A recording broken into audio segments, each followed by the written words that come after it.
জয় বাবাজি, তা তোমার বিজনেসের কি খবর? জি আলহামদুলিল্লাহ বেশ ভালোই চলতেছে আপনার। আম্মা আজকে মনে হয় কিছু রাখছেন না, মানে খাবারের গন্ধ হয়ে চলে আসলো আমাদের সবার সাথে একসাথে খেতে। কি ব্যাপার আপা? মাছের এই আশটা মতো কোথেকে আসতেছে আপা? আমার তো বমি চলে আসতেছে আপা, এই গন্ধ তো সহ্য হইতেছে না। বুঝতে পারছো না কোথা থেকে গন্ধ আসছে? এই যে আমাদের মাঝখানে এসেছে সব থেকে বড় একটা মাছ ব্যবসায়ী, গন্ধটা ওদিক থেকে আসছে, দেখো একবার। বুঝতে পেরেছো এবার? আপা এই জাইলা যদি আমার সাথে বসে খায় তাহলে কিন্তু আমি এই টেবিলে বসে খেতে পারবো না আপা, কোনোভাবেই সম্ভব না। জামাই, তুমি এসব কি বলছো? তুমি আমার মেয়ের জামাই, ও তো মেয়ের জামাই, দুজনই তো সমান না? আমি সমান এই কামাইটা নিতে পারতেছি না আপা। সে আমার স্ট্যাটাস চায় না, কই আমার স্ট্যাটাস চায়। আপা আমি আপনার ছাত্র জানাই, এই জাইলা যদি আমাদের সাথে খাইতে এই টেবিলে বসে তাহলে কিন্তু আমি খামো না, হয় সে খাবে নাহলে আমি খামো, সিদ্ধান্ত আপনার। হ্যাঁ, বড় জামাই একদম ঠিক বলেছে। এই ছোট ছোট বাচ্চা, ছেলের বাচ্চা ছেলে তোকে কে বলেছে? কে বলেছে খেতে আসতে? হ্যাঁ, আমাদের স্ট্যাটাসের সঙ্গে তোর স্ট্যাটাস চাই? পকেটের বাচ্চা, তুই আসছিস আমাদের সঙ্গে টেবিলে বসে খেতে? এসব কি বলছো? এক জামাই খাবে আর এক জামাই না খেয়ে থাকবে? খাবে, অবশ্যই খাবে। কেন খাবে না? যে যেই জায়গার যোগ্য সে সেই জায়গায় বসে খাবে। তোমার এই জামাই, এই ছোট লোক ছেলে জামাই আমাদের সঙ্গে বসে খাওয়ার যোগ্য না। আমাদের স্ট্যাটাসের সঙ্গে ওর স্ট্যাটাস যায় না। তুমি দেখছো না এখানে আমার বড় জামাই আছে, বিজনেসম্যান না বিজনেস ম্যাগনেট বলতে পারো, ওর সঙ্গে বসে আমার জামাই খাবে। তুই এক কাজ কর, ভাত আর খাওয়া দে, ওকে এখান থেকে বিদায় কর। বিদায় কর তাড়াতাড়ি দে, ফ্লোরে বসে থাক।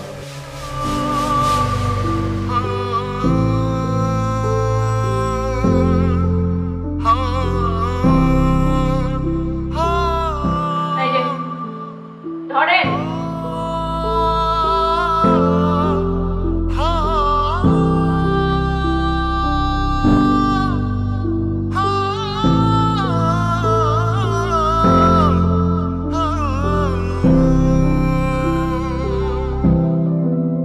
জামাই বলছি, বসো বসো বসো। ব্যাপার আমার আজকে বিষয়টা দাও দেন আম্মা, আমার একটু মাছের মাথাটা একটু দেন, আর এতে গরু মাংস তৈরি করতে খুব ভালো লাগে, আপনার হাতে রান্না তো খুবই ফাইন। শিমুল, কি ব্যাপার? তুমি এখানে বসে ভাত খাইতেছো কেন? টেবিলে আসো, ওঠো। আরে তোমার ফ্যামিলির স্ট্যাটাসের সাথে আমার স্ট্যাটাস যায় না, আমার সাথে ওনারা টেবিলে বসে খাবেন। মা, শিমুল এইসব কি কথা বলতেছে? আসো তো, ওঠো। কি করতেছো? আসো আসো। মা, শিমুল সবার সাথে ডাইনিং এ বসে না খেয়ে সিঁড়িতে বসে কেন খাচ্ছে? হ্যাঁ, আমি তোর জামাইকে ওই জায়গায় বসে খেতে বলেছি। যে যে জায়গার যোগ্য তাকে সেই জায়গায় বসিয়েছি। এটা এত হইচই করছিস কেন? হ্যাঁ, তুই দেখছিস না এখানে আমার বড় জামাই বসে খাচ্ছে? আমার বড় জামাইয়ের সঙ্গে কি তোর জামাই চাই? তোর জামাই হচ্ছে একটা ছোট লোক, জেলে। সে কি করে আমার বড় জামাইয়ের সঙ্গে বসে খায়? বাবা চুপ করো। এই পর্যন্ত তোমরা সবাই মিলে শিমুলকে অনেক অপমান করছো, আমি কখনো কোনো কথা বলি নাই। কেন বাবা? বড় দুলাবের এই বাড়িতে যতটুকু অধিকার আছে শিমুলের ঠিক ততটুকু অধিকারই আছে। বাবা তুমি কিন্তু অতিরিক্ত করতেছো। শিমুলের যদি খেতে হয় আমাদের সাথে বসে এক টেবিলে খাবে। ব্যাস! অনেক হয়েছে, আমি তোর আর লেকচার শুনতে চাই না। তুই বড় জামাইয়ের সঙ্গে তোর জামাইকে তুলনা করছিস? আমার বড় জামাই হচ্ছে একটা বিজনেস ম্যাগনেট, তোর জামাই ছেলে যে এখানে আসার পর ওর শরীর থেকে কাঁচা মাছের গন্ধ বেরোচ্ছে, আর চলে তো আমার বড় জামাই বমি করে ফেলতো।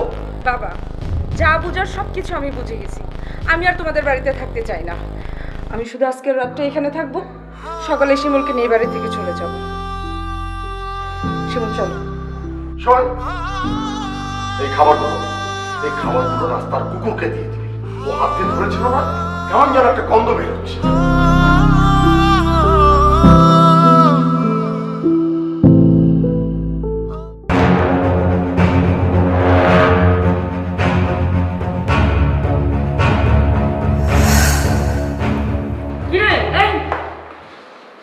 কোথায় যাচ্ছিস? আরে তোর বাবা না হয় একটু রাগ করেছে, দু একটা কথা বলেছে, তাই বলে জেলে যেতে হবে? প্লিজ যেও না। আমি নিজে খুব কষ্ট পাইতেছি, কারণ আমি তোমাদের পক্ষ নিতে পারি নাই। আমার সেই ক্ষমতা নাই। এইভাবে গেলে আমি আমি খুব কষ্ট পাবো। জামাই, একটু বোঝার চেষ্টা করো। তোমার বাবা মা থাকলে কি তোমাকে শাসন করতো না? কিরে করতো না? কথা বলিস না কেন? জি আম্মা, সেজন্য বাড়ি ছেড়ে চলে যেতে হবে, কারণ আমি আপনাদের সাথে বৈশা খাওয়ার মতন থাকার মতন যোগ্যতা অর্জন করতে পারিনি এখনো। যেদিন পারবো সেদিন আবার ফিরে আসবো। চলো। শিমুল ঠিকই বলেছে, যে বাড়িতে আমার শিমুলের এত অপমান হয় সে বাড়িতে আমি আর এক মুহূর্তও থাকবো না। এটা ঠিক হবে না বাবা। আমি তোমার মায়ের মতো না। একটা ঘরে সকালবেলায় কেউ খালি মুখে বিদায় হয় না। ঠিক আছে, যাবে, চলে যাবে, আমি বাধা দিব না। কিন্তু তুমি রাতে খাও নাই, তোমার জন্য খাবার রেডি করে রাখছি আমি। পান্তা হলো তোমাকে খেয়ে যেতে হবে। চলো বাবা, মুখে কিছু দিবে। গৃহস্থের অমঙ্গল হয়, তুমি কি চাও তোমার মায়ের সংসার অশান্তি হোক, অমঙ্গল হোক? জামাই, আর কোনো কথা হবে না, তুমি খালি মুখে যেতে পারবে না। আসো, বুঝা না জামাইলে বল।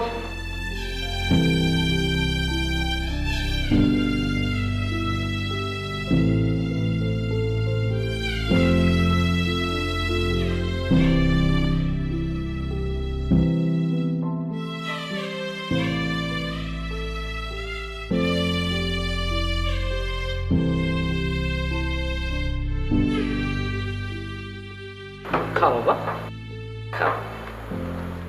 কি ব্যাপার?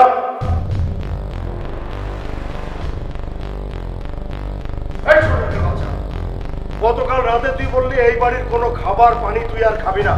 তোর খাবারটা আমি রাতে রাস্তায় কুত্তাকে দিয়ে দিয়েছি। নির্লজ্জের মতো আবার ভাত খেতে বসেছিস। খুব খেতে ইচ্ছে করে, এই বাড়ির ভাত খুব খেতে ইচ্ছে করে, তাই না? এনে খা, খা, খা, ভাত খা। মা, এত অপমানের পর আমি তোমাদের বাড়িতে আর এক মুহূর্তও থাকতে চাই না। শিমুল, তুমি আমাকে ক্ষমা করে দিও। শিমুল, চলো। মানে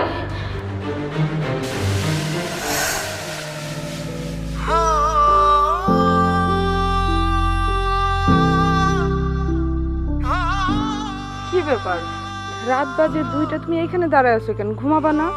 হ্যাঁ, ঘুমামু। আসলে হয়েছে কি জানিয়া, তুমি তো অনেক বড় লোকের মাইয়া, সোনার চামচ মুখে দিয়ে জন্ম তোমার, কত বড় বাড়ি তোমাকে, কত বড় বড় বেডরুম, কত আসবাবপত্র, কিন্তু আমি তো তোমার কিছুই দিতে পারিনি। আমি তোমার নিয়ে আসছি এই বস্তিতে। আমি জানি তুমি আমার অনেক ভালোবাসো, এর জন্য বস্তিতে থাকতেও আমার সাথে তোমার কোনো সমস্যা নেই, কিন্তু আমি তো চিন্তা করে কোনো কুল কিনারা পাইতেছি না। আমি এই সংসারটা কেমনে চালামু? আমার তো কোনো কাজ কাম হইতেছে না। এই কথা বুঝতেছো না তানি? আমি যেখানে রুমটা নিছি সে রুমের তো ভাড়াটা দেওয়া লাগবে। তাছাড়া আমরা খামু কি? আমার কাছে তো কোনো টাকা পয়সা নাই। বাজার ঘাট করা লাগবে, কত খরচ। কইলি তো আর সবকিছু সমাধান হয়ে যাব না। আমার আসলে তোমাকে বাড়ি থেকে চলে আসার আগে তোমার রাইখে আসা উচিত ছিল। প্রতিষ্ঠিত হইয়া তারপরে তোমার নিয়ে যাইতাম। শুধু শুধু তোমার এই জায়গায় নিয়ে এসে কষ্ট দিতেছি। এই ঘর ভাড়া, খাওয়া দাওয়া, এই যে এত খরচ সংসারের, এইগুলো আমি কেমনে দিব, কেমনে পরিশোধ করবো, আমি কিচ্ছু বুঝতে পারতেছি না। আমি অনেক চেষ্টা করতেছি, অনেক চাকরি বাকরি চেষ্টা করতেছি, কিন্তু কোথাও চাকরি হইতেছে না। সবাই চাকরি নিতে গেলেই ঘুষ চায়। আমার কাছে তো ঘুষের টাকা নাই। কি করবো কিছুই বুঝতে পারতেছি না, এর জন্য এই জায়গায় এসে দাঁড়ায় আছি। তুমি এই চিন্তায় ঘুমাইতেছ না? এত চিন্তা করার মতো কিছু নাই তো, যা হইব দেখা যায়। দেখো তো, আমার আমার চেনটা একটু খুলে দাও তো। কেন, কি হয়েছে? আরে চুলকাইতেছে, দাও না।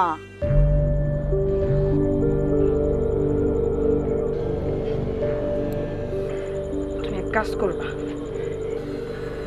তুমি এই চেনটা বিক্রি করে একটা রিক্সা কিনবা। রিক্সা চালাইলে মোটামুটি ভালো ইনকামই হইব। আর আমি দেখি না কোনো একটা চাকরি ব্যবস্থা করতে পারি কিনা, তাহলে দেখবো আমাদের সংসার খুব সুন্দরভাবে চলে যাইব। কি কইতেছো? এটা তোমার কত শখের চেন, তোমার বাবা মা তোমার দিচ্ছে, তুমি এই চেন আমার দিয়ে দিতেছো? না না, এই চেন আমি নিতে পারবো না। আমার শখের জিনিস কি জানো? আমার শখের জিনিস হচ্ছে তুমি। তুমি যখন অনেক টাকা ইনকাম করবা তখন তুমি আর আমি ঘুরবো, তুমি আমার নতুন নতুন শাড়ি কিনা দিবা, আমার এরকম চেন কিনা দিবা। তুমি কেন বোঝো না, আমার তো এত টাকা পয়সা গাড়ি বাড়ি কোনো কিছুই লাগবে না, আমার শুধু তুমি হইলেই হয়েছে। আমার সবচেয়ে বড় সুখ তো হয়েছে তুমি। আমি তোমার কত ভালোবাসা বিয়ে করছি বাবার অমতে, আমার কোনো কিছুই লাগবে না, দুনিয়ার কোনো কিছু না, শুধু তোমারই দরকার। সুখে দুঃখে যেইভাবেই হোক, আমরা যেই পরিস্থিতিতেই থাকি, আমরা সবসময় দুইজন দুইজনের পাশে থাকি। আমার তুমি ছাড়া আর কোনো কিচ্ছু লাগবে না।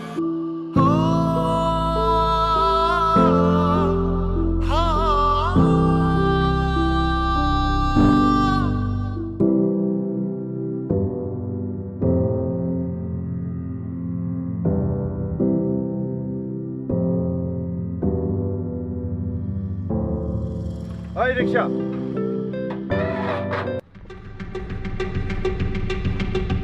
আসসালামু আলাইকুম আব্বা, কেমন আছেন আপনি? এই ছোট লোকের বাচ্চা, কে তোর বাবা? কাকে তুই বাবা বলে রাখছিস? আমি তোর কেন বাবা হব?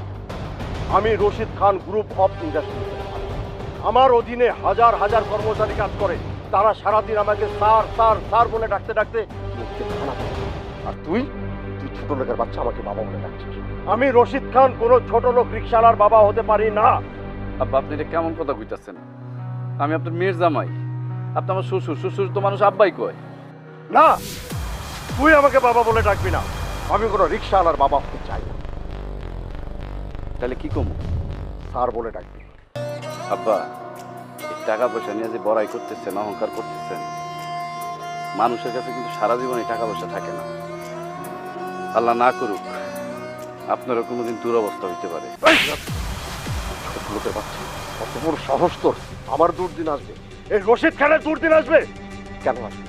কেন আসবে আমার দুর্দিন? এই ছোট লোকের বাচ্চা বল, কেন আসবে? আব্বা আমি কিছু মনে করি নাই, আপনি তোমার আব্বা, আপনি আমার মারতেই পারেন, কিন্তু একটা কথা কই, আজকে যে টাকার গরমে আপনি এত অহংকার করতেছেন না, মারা যাওয়ার পর কিন্তু এই টাকা আপনার সাথে করে নিয়ে যেতে পারবেন না। আজকে মরলে কালকে 2 দিন। আর আপনি ভুলে গেছেন আপনার জামাই একটা শিক্ষিত ছেলে। আজকে হয়তো গরিব দেখে রিক্সা চালাইতেছি, কালকে হয়তো আমার রিক্সা নাও চালাইতে হইতে পারে। ঠিক আছে আব্বা, আপনি যা কইছেন সব সত্যি, আসলে তো আমি ছোট লোক। উঠেন, আপনি কই যাবেন আপনার আমি নামাই দিই। এই ছোট লোকের বাচ্চা, আমার কি রিক্সায় যাওয়ার কথা রে? এই রশিদ খানের রিক্সায় যাওয়ার কথা? আমি অফিসে আসার সময় আমার গাড়িটা ডিস্টার্ব দেয়, বিধায় গাড়িটা আমি গ্যারেজে পাঠিয়েছি ঠিক করার জন্য। আর 2টা গাড়ির ড্রাইভার ছুটিতে আছে, সেই জন্য বাধ্য হয়ে আমাকে রিক্সায় যেতে হচ্ছে। আর এই জন্যে তোর মতো একটা ছোট লোক রিক্সাওয়ালার সঙ্গে আমার দেখা হয়ে গেল, এই জন্য নানান ধরনের কথা বলছিস। যাক, একটা কথা পরিষ্কার করে শোন, আমি তোর রিক্সায় যাইতে পারি একটা শর্তে। সেটা হলো, আমি রিক্সা থেকে নামার পরে তুই হাত পেতে আমাকে বলবি, স্যার দিন স্যার, আমার ভাড়াটা দিন। ঠিক আছে? ঠিক আছে স্যার, চল।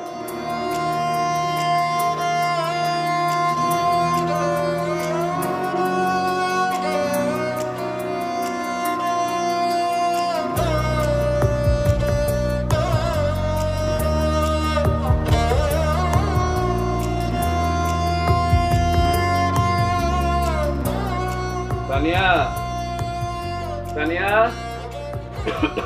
তানিয়া, আইসো। আমি রিক্সা নিয়ে বাইরে হইতেছি, তুমি দুপুরে কিন্তু খায় নিও। তুমিও কিন্তু দুপুরের খাবার। কি ব্যাপার, তুমি শরীরে এত গরম কেন? শরীরে তো শরীর পুড়া যাইতেছে, তুমি এই শরীর নিয়ে কিভাবে রিক্সা চালাইবা? চলো ঘরে আরে চলো। কি কইতাছো, আমি রিক্সা চালাইতে পারো, কোনো সমস্যা হইব না। তোমার কি মাথা খারাপ হয়ে গেছে? এত জ্বর নিয়ে তুমি কিভাবে রিক্সা চালাইবা? চলো তো ঘরে আইও। আরে তুমি কি কইতাছো, আমি যদি রিক্সা নিয়ে না বাইর হই, আমাকে সংসার কেমনে চলবে? সংসারে কত খরচ। এমনি তুমি অনেক বড় লোকের মাইয়া, তোমার কত কষ্ট করে রাখছি, তোমার তো আমি কিছুই দিতে পারিনি। এখন যদি ভাতটা পুরো না দিতে পারি, তাহলে তো আমি কোনো পুরুষই না। ঘর ভাড়া দিতে হয়, কত কিছু করতে হয়, সংসার একটা খরচ আছে না। আমি যদি কাজে না যাই, তাহলে টাকাটা আসবো কোথা থেকে?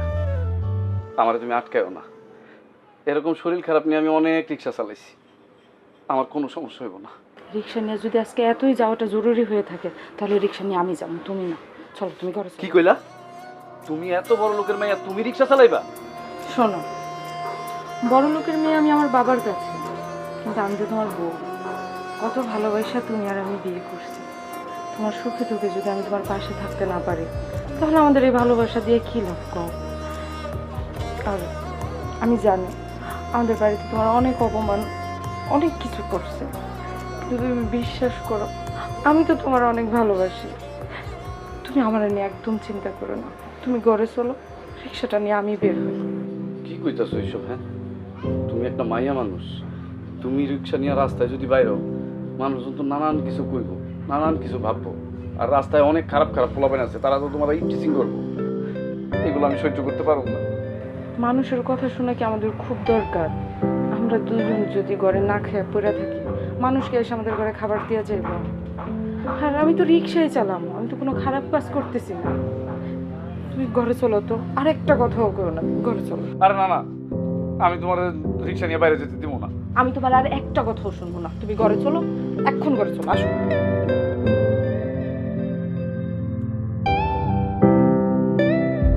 এই দাঁড়াও দাঁড়াও দাঁড়াও,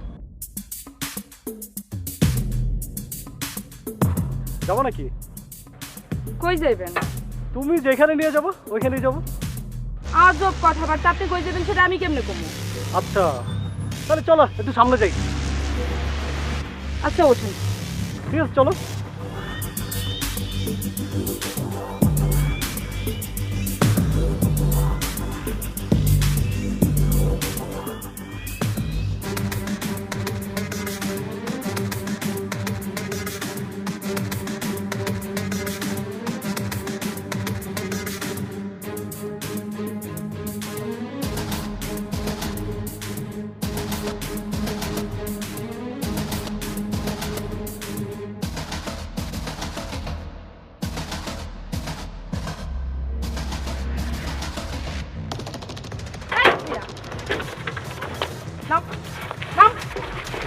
ঘরে মা বোন নাই? হ্যাঁ, তোর ঘরে কি মা বোন নাই? তোর আমি যতটুকু রাস্তা নিয়ে আসি না, এতটুকু ভাড়া দে। তাই ভাড়া? আচ্ছা দাঁড়াও দাঁড়াও, তুমি জট্টু গঞ্জ যে তোমার এই যে একটু বাড়াই দিলাম। কি রে? এই, তুই কি ভাবছস আমি রাস্তায় রিক্সা নিয়ে নামছি দেখে কি আমি খারাপ মহিলা? হ্যাঁ, তুই যা মন চাই তা করবি। তোগো মতো কতগুলো কুত্তা কাপুরুষের যন্ত্রণায় মহিলা মানুষ রাস্তাঘাটে হোক, ঘরে হোক, বাইরে হোক, গার্মেন্টসে হোক, কোনো জায়গায় কাজ করে কোনো শান্তি পায় না। তোমার দেখে কি মনে করছো তুই আমারে ফুসলাবি ফাসলাবি? আরে তোরে দেখেই তো আমার 2 নাম্বার মনে হইছে, মনটাই টানে নাই তোরে যে আমি রিক্সায় উঠামু। এই লুচ্ছার ঘরে লুচ্ছা, তুই কি ভাবছস আমি রিক্সা নিয়ে রাস্তায় নামছি দেখে কি আমি খারাপ মহিলা হয়ে গেছি? তুই যা মন চাই তা করবি, আর এখানে তুই পার পেয়ে যাবি। তুই আমার এই চেহারাটা ভালো করে দেখে রাখ। তোরে যদি আমি নেক্সট টাইম কোনোদিন এই এলাকার মধ্যে দেখি, তোরে কিন্তু আমি পাড়ায় মাইরা ফেলবো। যা।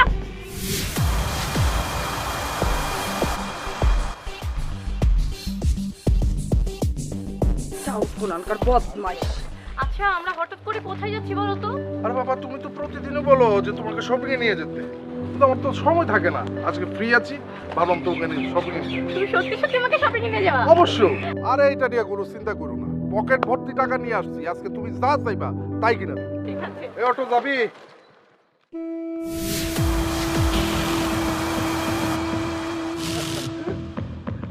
চিনতে পারছো? আর চিনতে পারো নাই? তোমার আদরের ছোট বোন, তোমার বাপের ছোট রাজকন্যা, তোমার গুলো ধরবোন অটো চালাইতেছে। খুব ভালো লাগতেছে কিন্তু বিষয়টা খুব সুন্দর বানাইছে। একেবারে গাড়ির কালারের সাথে কালার ম্যাচিং হয়ে গেছে। গুড, ভালো। জীবনে বহুত উন্নতি করতে পারবা। আরে থামো তো তানিয়া, তুই এখানে কি করছিস? তুই অটো চালাচ্ছিস কিসের জন্য? তোর হাজবেন্ড কোথায়? অটো চালাইবো নাকে? শোনো, এই সব পোলা পাইনে আমি খুব ভালো করে আইছি। এসব হলো ভাদাইম্মা ফাউল পোলা পাই, নিজেরা হাওয়া খেয়ে বেড়াবো আর পরে দিয়ে কাম করাইবো, বুঝতেছো না? এই যে দেখো, তোমার বোন হলো এটার উজ্জ্বল উদাহরণ। আরে হয়েছে, থামো।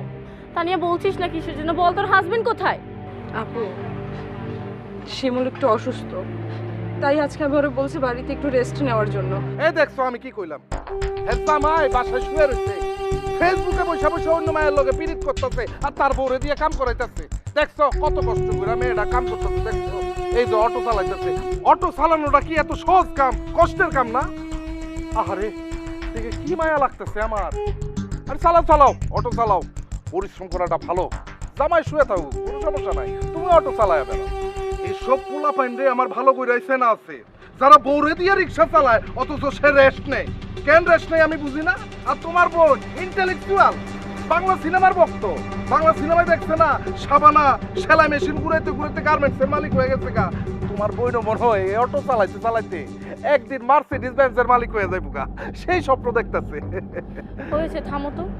তানিয়া, তোর হাজবেন্ড বাসায় শুয়ে আছে আর তুই এখানে এত কষ্ট করে রিক্সা চালাচ্ছিস রোদের মধ্যে। তোকে আমি আগেই বলেছিলাম এরকম একটা বেকার ছেলের সাথে রিলেশন করিস না। তারপরেও তুই এরকম একটা বেকার ছেলের সাথে রিলেশন করে আজকে পালিয়ে বিয়ে করেছিস। এই রোদের মধ্যে তোকে রিক্সা চালিয়ে খাইতে হচ্ছে। দেখ, বড় বোন হিসেবে আমি তোকে কিছু সাজেস্ট করতে পারি। তুই ওকে ডিভোর্স দিয়ে দে। তুই দেখতে শুনতে মাশাআল্লাহ, তুই পড়ালেখাও শেষ করেছিস। বাবাকে বললে বাবা তোকে একটা ভালো পাত্র দেখে বিয়ে দিয়ে দিতে পারবে। তুই এই বিষয়টা একবার ভেবে দেখ। তুই ওকে ছেড়ে দে। আপু, তুই এসব কি কথা বলতেছিস? আমি কেন শিমুলকে ডিভোর্স দিতে যাব? তুই ওকে ছাড়বি না কিসের জন্য? কেন ছাড়বি না? তুই একবার তোর অবস্থা দেখ আর আমাকে দেখ। আমি ওর কাছে যখন যা চাই তখন তা পাই। এই যে সামান্য একটা কথা বলি, আমার ফোনটা নষ্ট হয়ে গেছে, ওকে বললাম যে আমার ফোন দরকার। সামনে মাসে লেটেস্ট যে 15 Pro Max আসছে ওটা আমাকে দিয়ে দিবে। আর তুই ওকে বিয়ে করে কি পেয়েছিস? কি পেয়েছিস একটু বল। আমি জানতাম তুই কখনোই বুঝবি না, কারণ বুঝার জন্য যে মনটা দরকার হয় না, ওই মনটাই তোর মাঝে নাই। তুই কি জানিস না আমি আর শিমুল দুইজনকে কত ভালোবেসে বিয়ে করছি? আমি বাবার অবাধ্য হয়ে পালিয়ে গিয়ে তাকে বিয়ে করছি। আসলে কি বোন, সুখে থাকতে হলে না এত টাকা পয়সা বাড়ি গাড়ির কোনো কিছু প্রয়োজন হয় না। ও আমাকে যেইভাবে রাখছে, যেই পরিস্থিতিতে রাখছে, আমি একটুও কষ্টে নাই। তুমি তোমাকে দেখো আর আমাকে দেখো। আমাকে দেখে কি তোমার মনে হচ্ছে যে আমি খুবই কষ্টে আছি? হ্যাঁ, কতটা যে সুখে আছি সেটা তো দেখতেই পাচ্ছি। এই যে রিক্সা চালাচ্ছিস আর আমরা এই যে যাচ্ছি এখন শপিং এ। আপু, তোর সুখের সংজ্ঞা কি জানিস? আমি জানি। তোর সুখের সংজ্ঞা হচ্ছে বাড়ি গাড়ি, টাকা পয়সা, রেস্টুরেন্টে যাওয়া, দামি দামি গহনা, দামি দামি জামা কাপড়, সারাক্ষণ পার্টিতে যাওয়া। কিন্তু আপু, আমার কাছে কিন্তু সুখের সংজ্ঞা তা না। আমার কাছে সুখের সংজ্ঞা হচ্ছে স্বামী স্ত্রী দুজনের পাশে সবসময় দাঁড়ানো। আমি সুখের সময় আমার স্বামীর পাশে থাকবো, কিন্তু দুঃখের সময় থাকবো না, তা কিন্তু আপু ঠিক না। আর জীবনে সুখে থাকতে হলে কি প্রয়োজন জানিস? জীবনে একজন উত্তম সঙ্গী পাওয়া। বিশ্বাস কর, আমি আমার উত্তম সঙ্গী পেয়েছি, কিন্তু আমি জানি না তুই পেয়েছিস কিনা। আমি জানি না তোর হাজবেন্ড তোকে কতটুকু ভালোবাসে, কতটুকু আদর যত্নে রাখে। কারণ তোর কাছে তো আদর যত্ন মানে হচ্ছে টাকা পয়সা, বাড়ি গাড়ি। তুই বিশ্বাস কর, আমার হাজবেন্ড আমাকে এত বেশি আদর যত্নে রাখছে যে আজকে আমি রাস্তায় মানে অটো রিক্সা নিয়ে আসছি, কিন্তু আমার মনে কোনো কষ্ট নেই। যে আমাকে দেখে আমি কতটা হ্যাপি আছি। আমার হাজবেন্ডের তো কোনো তুলনাই হয় না। তোর হাজবেন্ড কি দিতে পেরেছে তোকে বল? তুলনার কথা বলছিস? হ্যাঁ, আমি তো আমার দুলাভাইকে খুব ভালো করে চিনি। উনি কেমন মানুষ, টাকা পয়সা ছাড়া তো উনি জীবনে কোনো কিছুই চিনে নাই। আর এই যে তোকে এত ভালোবাসতেছে, এত শপিং করে দিচ্ছে, এত ভালো ভালো জায়গায় নিয়ে যাচ্ছে, কোথা থেকে দিচ্ছে? সব তো আমার বাবার টাকাই, তাই না? আমার বাবার টাকা যতদিন আছে ততদিন তোদের এই ভালোবাসা থাকবে। কিন্তু তুই আমার হাজবেন্ডকে ওদের, ও কিন্তু আমার বাবার টাকার প্রতি কোনো লোভ করে নাই। ও শুধু আমাকেই ভালোবাসছে, আর আমি তার সাথে খুব ভালো আছি। আর এই গাড়ি করে যাবো না। এ দেখতেছো না ভাঙা চূড়া কেমন জানি। এই গাড়িতে বসে আরাম পাবো না। অন্য গাড়ি চলো, অন্য গাড়ি করে যাবো। এই গাড়ি পছন্দ হয় না। আসুন।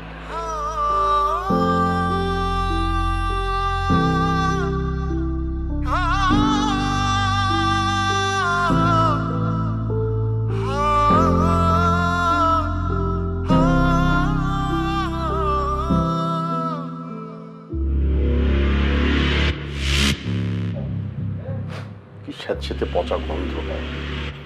অবশ্য এখানে তো আর ইচ্ছে ভালো কিছু আশা করা যায় না। তানিয়া, তানিয়া, বাবা তুমি? চলো চলো ভিতরে চলো। না। তুমি এখানে দাঁড়ায় আছো কেন? আমি এখানে বসতে আসিনি। এই নে, টাকাটা ধর। টাকাটা ধর বলছি। এখানে 1 লাখ টাকা আছে। এত টাকা বাবা? হ্যাঁ, এই 1 লাখ টাকা দিলাম। এই টাকাটা নিয়ে আজকে সন্ধ্যার মধ্যে তুই তোর জামাইকে নিয়ে এই এলাকা ছেড়ে চলে যাবি। তুই কি চাস? কি চাস কি তুই? তুই কি চাস তোর জন্য আমার মান সম্মান ধুলোয় মিশে যাক? আমি রশিদ গ্রুপ অফ ইন্ডাস্ট্রিজের মালিক। আমার অধীনে হাজার হাজার কর্মচারী কাজ করে। আর এলাকার লোক যদি জানতে পারে যে এই রশিদ খানের জামাই রিক্সা চালক, আমার মান সম্মান সবকিছু ধুলায় মিশে যাবে। এত কথা বলার দরকার নেই। তুই আজকে সন্ধ্যার মধ্যে ঢাকা শহর ছেড়ে তোর এই ছোট লোক জামাইকে নিয়ে চলে যাবি। ব্যাস, এটাই ফাইনাল। খবরদার বাবা, আর কোনোদিন আর একটাবারও তুমি আমার জামাইকে ছোট লোক বলবা না। ছোট লোক হচ্ছে তোমরা, তোমাদের মেন্টালিটি ছোট লোক, তোমাদের সমাজের মানুষগুলো হচ্ছে ছোট লোক। এই নাও তোমার টাকা, তোমার এই টাকা তোমারই কাজে লাগবে। তোমার আরেকটা মেয়ে আছে, বড় লোক জামাই আছে, তুমি তাদেরকে দিও, তাদের জন্য খুব ভালো হবে। আমার লাগবে না তোমার কোনো টাকা। আমার স্বামী রিক্সা চালায় তো, তাতে আমি অনেক খুশি, আমি অনেক শান্তিতে আছি। লাগবে না তোমাদের টাকা, কোনো সহানুভূতি। যাও তুমি এই মুহূর্তে আমার বাড়ি থেকে চলে যাও। ব্যাস, অনেক হয়েছে। আমি পরিষ্কার বুঝতে পারছি, ছোট লোকটার সঙ্গে থাকতে থাকতে না তোর মেন্টালিটিটাও একদম কনজাস্ট হয়ে গেছে, একদম ছোট হয়ে গেছে। ঠিক আছে, সোজা কথাই তো যাবি না। কিভাবে তোদেরকে এই এলাকা ছাড়া করতে হয় সেটাই রশিদ খানের খুব ভালো করে জানে। বাবা, তুমি কি এখানে আসছো আমাকে ভয় দেখানোর জন্য, যেন তোমার ভয়ে আমি আমার জামাইকে নিয়ে ঢাকা শহর ছেড়ে চলে যাই? তা তো কোনোদিন হবে না। তুমি তুমি নিজে দাঁড়িয়ে দাঁড়িয়ে দেখবা আমার জামাই আজকে, তুমি রিক্সাওয়ালা বলে অপমান করতেছো না, তোমরা সবাই মিলে আমার জামাইকে তুচ্ছ তাচ্ছিল্য করতেছো না, তোমরা সবাই একদিন দেখবা আমরা ঠিকই প্রতিষ্ঠিত হব। আমরা একদিন ঠিকই প্রতিষ্ঠিত হব। কেন হব জানো? কারণ আমার জামাইয়ের উপার্জন হচ্ছে সৎ পথের উপার্জন। তোমার মতো যাই হোক বাবা, আমি আর তোমাকে অপমান করতে চাচ্ছি না। তুমি এই মুহূর্তে আমার বাড়ি থেকে চলে যাও। আর কোনোদিন তোমরা কেউ দেখতে আসবা না যে আমি বেঁচে আছি কিনা মরে গেছি। যাও তুমি এখান থেকে। ঠিক আছে, ঠিক আছে, আমি চলে যাচ্ছি, কিন্তু তুইও ওই ছোট লোকের বাচ্চাকে নিয়ে কিভাবে এই এলাকায় থাকিস সেটাও আমি দেখব। ছোট লোকের বাচ্চা থাকার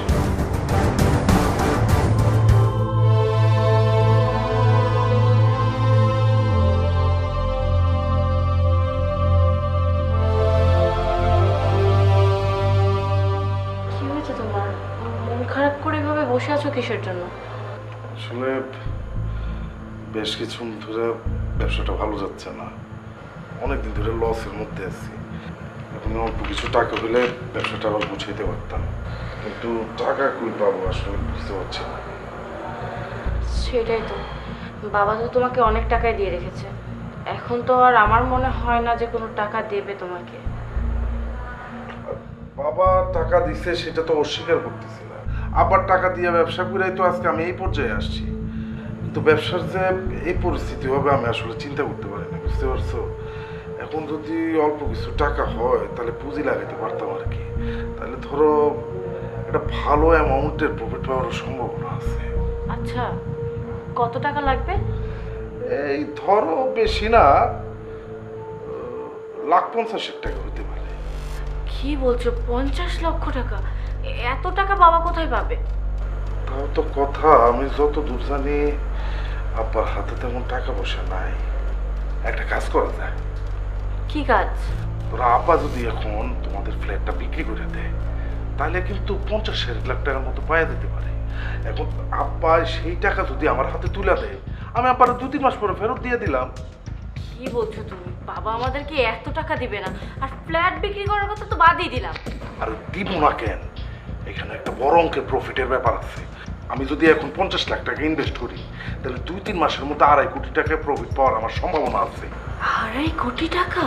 এখন আব্বা যদি আমার 50 লাখ টাকা হাতে তুলে দেয় ফ্ল্যাটটা বিক্রি করে, আর আমি যদি এই টাকা ইনভেস্ট করি তাহলে তো যে প্রফিট পাবো সেখান থেকে আব্বার আমি 1 কোটি টাকা দিয়ে দিলাম। আব্বা তখন একটা ফ্ল্যাট কেন 2টা ফ্ল্যাট কিনতে পারবো। হ্যাঁ, তুমি তো একটা ভালো বুদ্ধি দিয়েছো। হ্যাঁ ঠিক আছে, আর এদিকে তো আরেক খবর তুমি রাখো না, তোমার ছোট বোনের জামাই কি করতেছে জানো? কি করতেছে?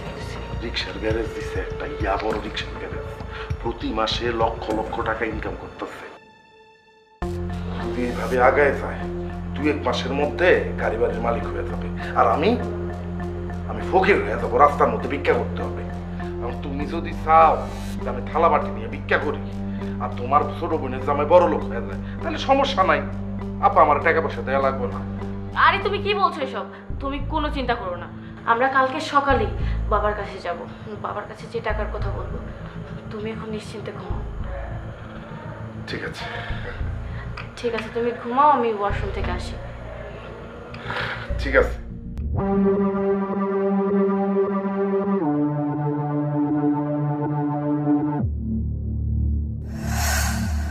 বাবা, বলছিলাম কি, আসলে তোমাকে একটা কথা বলতাম, কিন্তু কিভাবে বলবো বুঝতে পারছি না। আহা, কি বলবি বলে ফেল না, এত ইতস্ততা করার তো কিছু নাই।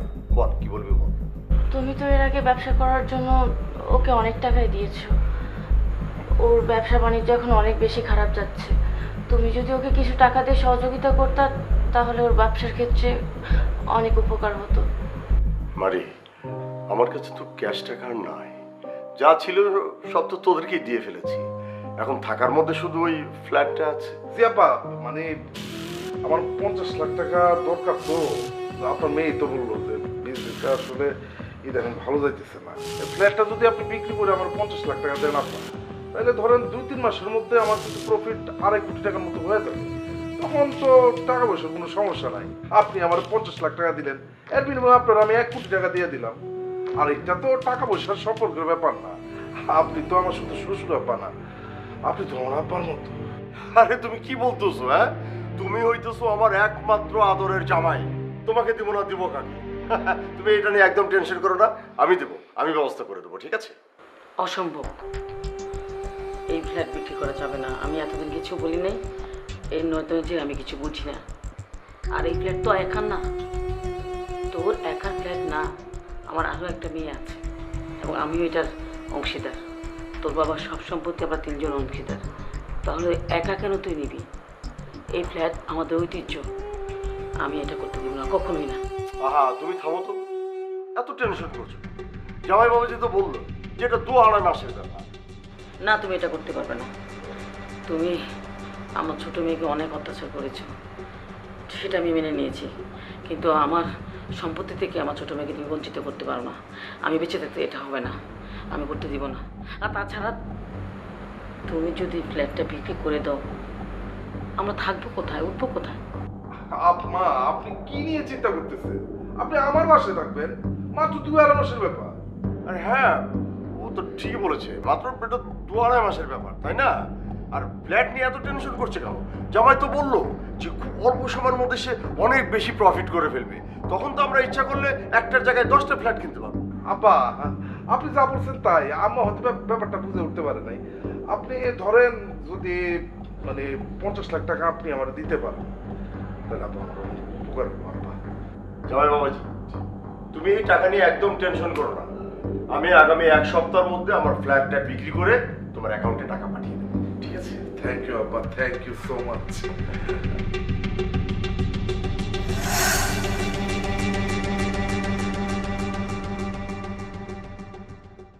আসেন আসেন, মাছ লয়ে যান, তাজা তাজা মাছ আছে, লয়ে যান। স্যার, মাছ নিয়ে যান, এদিকে আসেন, এদিকে আসেন। আসেন, মাছ নিয়ে যান। এই লজন ট্যাংরা পুড়ে বল, সব মাছ আছে তাজা তাজা বিলের মাছ। জাল নিবেন লজন, কম দামে কম রেট। লয়ে যান। আসেন স্যার, লয়ে যান। কার কার লাগবো লয়ে যান, স্বল্প মূল্যে। আরে রোমান, তুই? রোমান, তুই মানে? রোমান বস, তুই যে অফিসে চাকরি করতি সে অফিসের বস এখন আমি। তোর মনে আছে তুই যখন অফিসের বস ছিলি তখন কি আকাম তাকাম সব আমার দিয়ে করাইতি? যেগুলো কাজে না সেগুলো কিন্তু আমাকে করাইতি, কি কষ্টটা আমাকে দিতি। তোর অহংকার, তোর দাম্ভিকতা, তোর এই ইগুর কারণে আজকে তুই কোথা তুই একবার চিন্তা করে দেখছিস? তোর ইগো, অহংকার এবং দাম্ভিকতার কারণে আল্লাহ তোর এখন মাছ ব্যবসায়ী বানাইছে। তুই মানুষের সাথে খারাপ ব্যবহার করিস না, আল্লাহ দিতেও জানে আবার আল্লাহ নিতেও জানে। যে মাছ ব্যবসা করতেছিস তুই তো মানুষ ভালো না, তুই ওজনে মাছ টাছ আবার কম দিস না, তখন যে পাবলিকের মার্কে বদ্ধ হয়ে যায় একমাত্র আল্লাহ জানে। তুই যে ফাউলের ফাউল, এগুলো করিস না, বুঝছিস?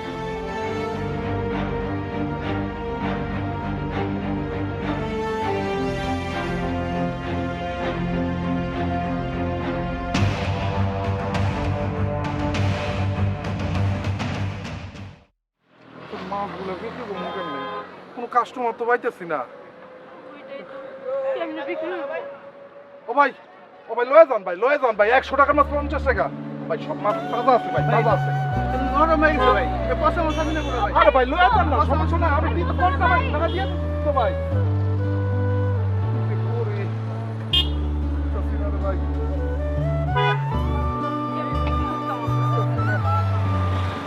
না বলে এগুলো তো নষ্ট হয়ে যাবো গা। কেউ তো আইতাছেও না।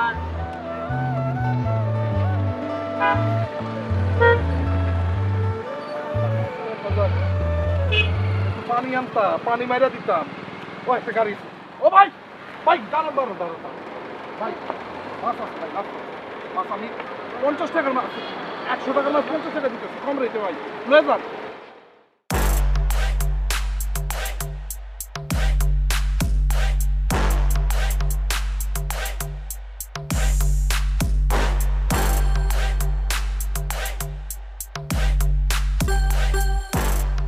ভাইজান, আপনাদের এই অবস্থা?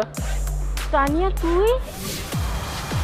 দুলাভাই আপনি হাতে কি? কি ব্যাপার, দুইজন শেষ পর্যন্ত পচা মাছ নিয়ে রাস্তায়? ওমা, দুলাভাই আপনি মাছ বিক্রি করেন? আপু এগুলো আমি কি দেখতেছি? তোরে দেখে কিন্তু আমার খুব কষ্ট লাগতেছে। আল্লাহ, তোদের এত বাড়ি ঘর, টাকা পয়সা, জায়গা সম্পত্তি সব কিছু কোথায় গেল? কি ব্যাপার দুলাভাই, এখন আপনার মাছের গন্ধে অ্যালার্জি হয় না? আপনার বমি আসতেছে না? ওমা, এখন তো দেখি আপনি একদম ঠিকঠাক আছেন। কিন্তু দুলাভাই মনে আছে আমার শিমুল আপনার সাথে ঠিক একই টেবিলে খাবার খেতে বসছিল? আপনি তার শরীর থেকে নাকি মাছের বাজে গন্ধ আপনি সহ্য করতে পারছিলেন না। আমার শিমুল কিন্তু আপনার সাথে বসে এক টেবিলে খাবার খেতে পারেনি। এখন আপনার গন্ধ লাগতেছে না? তানিয়া, তুই কিন্তু তোর দুলাভাইকে অপমান করছিস। তুই ওর সাথে এভাবে খারাপ ব্যবহার করতে পারিস না। খবরদার আপু, এই পর্যন্ত তুমি আমার শিমুলকে অনেক অপমান করে, অনেক ছোট করে কথা বলছো, কিন্তু আজ আর না। কি বলছিলাম মনে আছে? আমার শিমুল রিক্সা চালায়, আমাকে সারা জীবনেও কিছু দিতে পারবো না। আমি ওর কাছে কি পেয়েছি দেখছো? আমার শিমুল আজকে কি করছে? আমার শিমুল আজকে ঠিকই প্রতিষ্ঠিত হয়েছে। দেখছো, আমার শিমুল গাড়ি কিনছে, কিন্তু আমার বাবার টাকায় না, তার নিজ সৎ ইনকামে, সৎ উপার্জনে। আর তুমি এই শিমুলকেই ডিভোর্স দিতে বলছিলা? হায় আপু, প্রকৃতির নিয়ম কিন্তু খুবই অদ্ভুত। প্রকৃতি কাউকে ছাড় দেয় না। আপু, দুলাভাই, তোমাদের দুইজনের অহংকার তোমাদের কত নিচে নামাইছে একবার দেখছো? কথাটা ভুলে যেও না, অহংকার কিন্তু পতনের মূল। বুঝতে পারছি, এখন আমাদের খারাপ অবস্থা তো, এই জন্য আমাদেরকে এভাবে কথা শোনাইতেছে। আপু, এতক্ষণ আপনাদের দুইজনকে তানিয়া যা বলতেছিল না, আমার খুব খারাপ লাগতেছিল শুনে আপনাদের জন্য, মানে মায়া লাগতেছিল। বাট আপনাদের কথা শুনে এখন মনে হচ্ছে তানিয়া যা বলছে সব সত্যি বলছে। একমাত্র অহংকারের কারণে আজকে কিন্তু আপনাদের এই অবস্থা। তারপরও কিন্তু আপনাদের অহংকার এখনো কমেনি। আমি আমার শ্বশুর আব্বা আর ভাইজানকে একটা কথা বলছিলাম, যে টাকা পয়সা নিয়ে আপনারা কবরে দিতে পারবেন না, আজকে মরলে কালকে 2 দিন। অতএব এই টাকা পয়সা নিয়ে এত অহংকার করবেন না। আল্লাহ কখন কাকে কি করে কেউ কিন্তু বলতে পারে না। যাই হোক, আপনাদের দেখে আমার খুবই খারাপ লাগতেছে। আসলে এখন তো আমার আর কিছু করার নেই, কিন্তু আপনাদেরকে দেখে আমার শ্বশুর শাশুড়ির কথা মনে পড়ছে এবং খুব জানতে ইচ্ছা করছে তাদের এখন কি অবস্থা, তারা কেমন আছে। আব্বা দিয়া বাড়িতে হাই সোসাইটি ডেভেলপমেন্ট কোম্পানির একটা কনস্ট্রাকশন বিল্ডিং এ কাম করে, সেখানে আমার নিয়ে আসে। কি বলছিস তুই এইসব? তানিয়া, দাঁড়াও, আমি দেখছি। ভাইজান, আপনার সাথে দেখা হয় খুব ভালো লাগলো। বাসায় আসবেন, কিন্তু আমার এখন মনে হচ্ছে আমার শ্বশুর শাশুড়ির কাছে আমার আগে যাওয়া উচিত। চলো।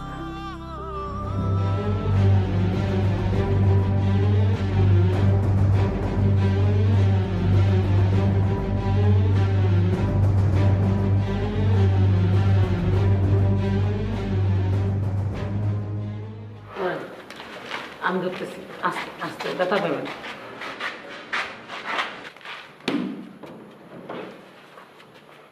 তাড়াতাড়ি করেন, মালিকে কোনছে আমরা বলে কাম কম করি।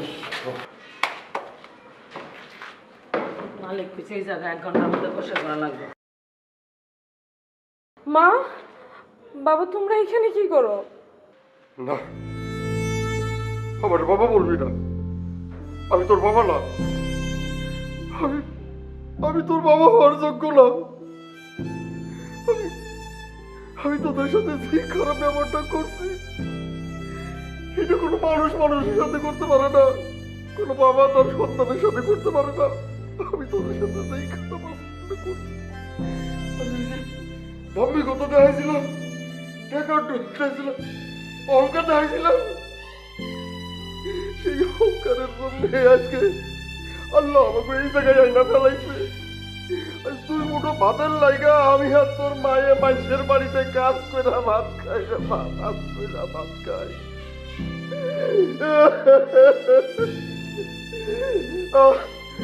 আমাদের পাশে তুই ক্ষমা করে দিস না মা, আমাকে ক্ষমা করে দিস। তুমি কি বলতেছো? তুমি কেন আমাদের কাছে মাপ চাইতেছো? তোর আব্বারে মাপ চাইতে চাই, ভিতরটা অনেক ভারী হয়ে গেছে তো, হালকা করার দরকার, বোঝা যাইব সে অন্যায় করছে তবু উপরে। এর কথা কি কব, আমি তো সমান অপরাধী, আমিও সমান অপরাধী। আমি বাধা দিতে পারি না, আমার সেই সাহস ছিল না। আজকে সত্যি কথা বলি, এসব আমার কোনো দাম নাই। আমি সারা জীবন তোর বাপের কথার চাপের উপরে ছিলাম। আমার শখটা হলো আমি কোনো শব্দ আপনার কোনো কিছু আমি এই সংসারে করতে পারি নাই। আমি সারাটা জীবন শুধু হুকুমের চাকরা ছিলাম, তবু উপরে এত অন্যায় করছে, আমার কিছু করার ছিল না। আমি সমান অপরাধী, আমার মাফ করে দিও। আমি চাই না তোমাকে এই কষ্ট হোক, আমি চাই না, কিন্তু আল্লাহ দিছে, আল্লাহ তো করে দিয়ে দিছে। আর আমরাই পড়ে গেছি, আম করে আল্লাহ বিপদে বালাই দিছে। এটাই আল্লাহর খেলা, আল্লাহ লীলা খেলা। আজকে আমি সাথে হইতেছি, আমার মাইয়া, আমার আদরের মাইয়া কত ভালো আছে, দামি শাড়ি পরছে। আমার জামাই এই দেশের 10 জনের মধ্যে একজন ভালো মানুষ, 100 জনের মধ্যে একজন পয়সাওয়ালা মানুষ হয়েছে। আর আমি ফকির, আমার গায়ে গন্ধ করতেছে, কামের গন্ধ। আমি খুশি, আমি খুশি। দে তোর বাবার দে, মাপ চাইতে দে, মাপ চাক, মাপ করে দে। তোরা যদি মাপ না করস, আল্লাহ মাফ করবো না। মরার আগে একটু শান্তি নিয়ে মরতাম চাই রে বাবা, মাফ করে দে। আম্মা, আপনারা হইলো আমাদের বাবা মা, আপনারা কোনোদিন ভুল করতে পারেন না। বাবা যা করছে তার মেয়ের ভালোর জন্য করছে, সুখের জন্য করছে। সব বাপ মাই তো চায় তার মেয়ে সুখে থাকুক। আমরা কখনোই আপনাদের কোনো কথায় রাগ করি না, কারণ আমরা জানতাম আমরা যেখানেই থাকি আপনারা সব সময় আমাদের জন্য দোয়া করবেন। বাবা, আমি তো তোমার উপরে অনেক অন্যায় করছি, অনেক অন্যায় করছি। তুমি পারলে বাবারে মাফ করে দিও, আমারে মাফ করে দিও। তুমি কি বলতেছো? তুমি কেন আমাদের কাছে মাপ চাইতেছো? আমরা তো তোমাদের সন্তান, তোমাদের কোনো ভুল থাকতে পারে না আমাদের কাছে। ছি ছি আব্বা, আপনি এগুলো কি বলতেছেন? আমি আপনার সন্তান না? আমি কেন আপনারা মাফ করব? আপনি আমাকে মাফ করে দেন। আসলে ভুলটা আমারই।